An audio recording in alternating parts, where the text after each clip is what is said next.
Hello दोस्तों। आज का वीडियो में हम पढ़ेंगे भारतीय इतिहास सार संग्रह का पार्ट थर्ड।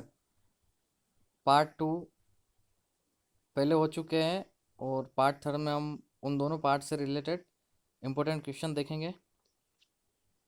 और जिन्होंने वो पार्ट दो नहीं देखे हैं, पार्ट वन और पार्ट टू, वो प्लेलिस्ट में जाकर देख सकते हैं चैनल की, या फिर डिस्क्रिप्शन में मैं उनका लिंक दे दूंगा, तो आप वहाँ से देख लेना। तो आइए शुरू करते हैं हम हमारा पहला प्रश्न। हड़प्पा संस्कृति के ज्ञात स्थलों में कितने को नगर की संज्ञा दी जा सकती है? 6, 10, 12 या 8? तो 6 स्थलों को नगरों की संख्या दी जा सकती है। अब हमारा सेकंड प्रश्न है, विशाल स्नानागार प्राप्त हुआ है हड़प्पा से, मोहनजोदड़ो से, कालीबंगा या चंदोड़ से? तो इसका सही आंसर है मोहनजोदड़ो से। दिलुमन की पहचान की जाती है बहरीन, लोथल से, कालीबंगा से, प्रभास पाटन से? तो दिलुमन की पहचान बहरीन से की जाती है।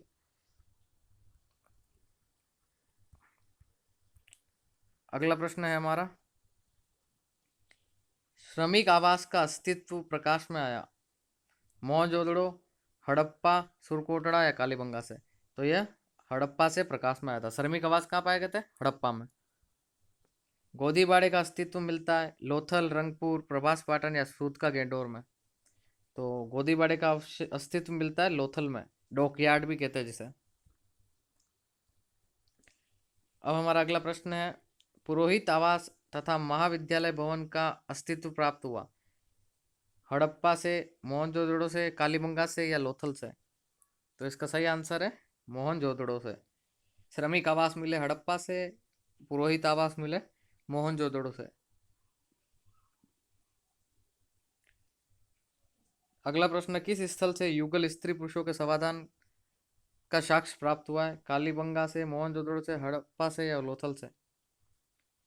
तो इसका सही आंसर है कालीबंगा से। हमारा अगला प्रश्न है, हड़प्पा संस्कृति का वह कौन सा पूरा स्थल है जहाँ दुर्ग तथा नीचे का नगर दोनों अलग अलग प्राचीर से घिरे हुए हैं? इसका पहला ऑप्शन है हड़प्पा, दूसरा मोहनजोदड़ो, तीसरा कालीबंगा, चौथा इनमें से कोई नहीं। तो इसका राइट आंसर है कालीबंगा। अब हमारा अगला प्रश्न आता है,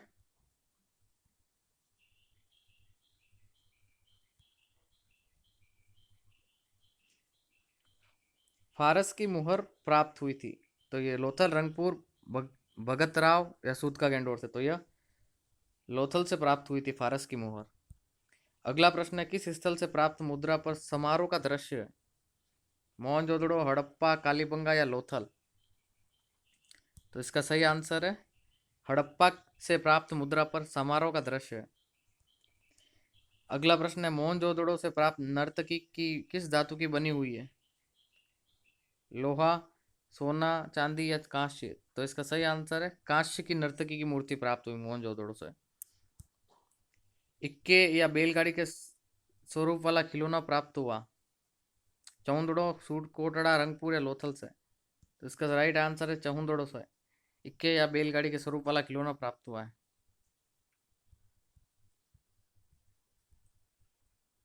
अगला प्रश्न है,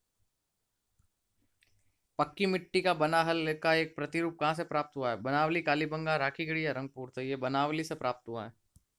अगला प्रश्न है, सिंधु निवासी टीन का आयात करते थे हजारीबाग से, अफगानिस्तान से, ईरान से या दक्षिण भारत से? तो वो करते थे अफगानिस्तान से टीन का आयात करते थे। अगला प्रश्न है, हड़प्पा और मोहनजोदड़ो सिंधु सभ्यता की जुड़वा राजधानी है, निम्नलिखित में से किस इतिहासकार का कहना है यह कथन है? जॉन मार्शल का, फेयर सर्विस का, स्टुअर्ट पिगट का या मार्टिमर व्हीलर का? तो ये कथन है स्टुअर्ट पिगट ने हड़प्पा और मोहनजोदड़ो को सिंधु सभ्यता की जुड़वा राजधानियां कहा है। अगला प्रश्न है, सिंधु सभ्यता में शवोत्सर्ग की प्रथा थी? पूर्ण समाधिकरण, आंशिक समाधिकरण, दाह कर्म या उपरोक्त सभी? तो इसका सही आंसर है उपरोक्त सभी। हमारा अगला प्रश्न है, हाथी का अवशेष कहाँ से प्राप्त हुआ है? कालीबंगा से, सुरकोटड़ा, मोहनजोदड़ो या मांडा से? तो हाथी का अवशेष मोहनजोदड़ो से प्राप्त हुआ है। अगला प्रश्न है, सैंधवकालीन लोग मोहरें बनाते थे सेलखड़ी की, गोमेद की, चट और मिट्टी की, अप्रोक्स सभी। तो सही आंसर है सेलखड़ी की। तो दोस्तों ये हमारा पार्ट 3 कंप्लीट हुआ और आज ये हड़प्पा सभ्यता का सार संग्रह का पूरा चैप्टर एक सार संग्रह के रूप में पूरा कंप्लीट हो चुका है। अब हम नया वीडियो अपलोड करेंगे, उसमें नया टॉपिक लेंगे वैदिक सभ्यता, उसमें सार संग्रह के द्वारा वैदिक सभ्यता के बारे में जानकारी प्राप्त करेंगे। तो वीडियो अच्छा लगा हो तो आप वीडियो को लाइक करना, चैनल को सब्सक्राइब एंड शेयर करना। Thanks for watching friend.